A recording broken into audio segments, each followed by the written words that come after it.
After 2 years in captivity, Israeli hostages are finally free this morning under the terms of a U.S. brokered ceasefire agreement. Israel has also begun feeling free nearly 2,000 Palestinian prisoners. But this morning, the future of Gaza still hangs in the balance. And for insight on this developing story, we're joined by Mona Yacoubian, director of the Middle East program at the Center for Strategic and International Studies. Mona, thanks for joining us. Good morning.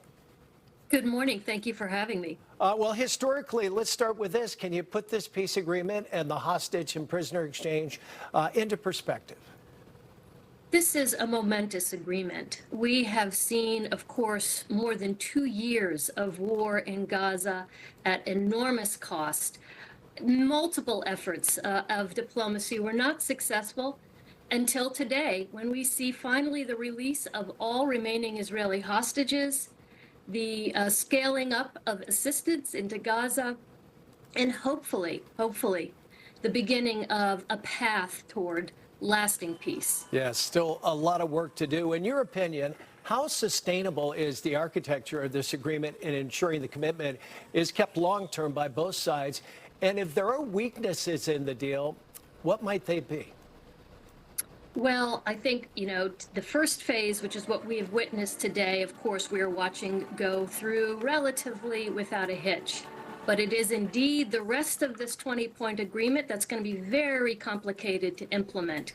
In particular, how to guarantee that Hamas actually disarms. What does this international stabilization force look like?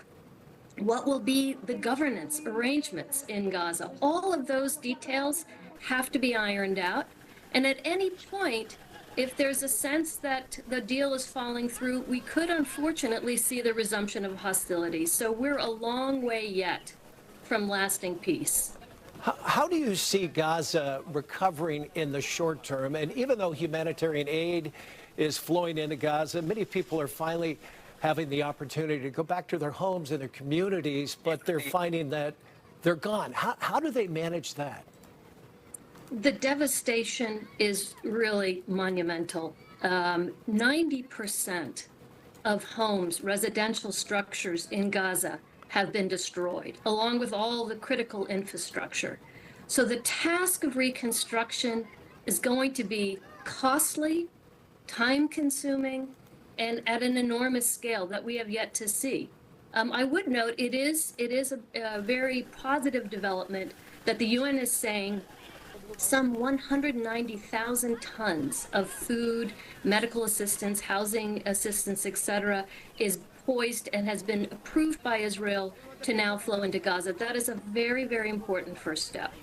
I know the president and a number of leaders from the Middle East are all meeting in Egypt right now. Let me ask you this. What roles will the U.S., Egypt, and Qatar play in keeping the peace and helping Gaza rebuild not only its infrastructure, but also its leadership?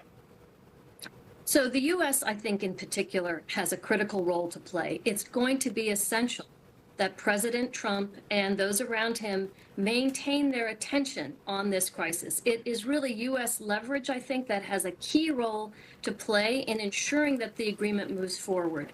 Qatar and Egypt also, of course, have critical mediating roles and, of course, very important influence on Hamas to make sure that Hamas also abides by the agreement. So the game is not over, and I think at this point it's really going to be essential that the United States remains focused.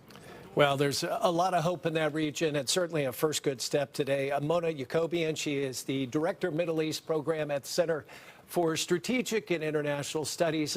Thank you for your time today and your insight. We appreciate it. Thank you.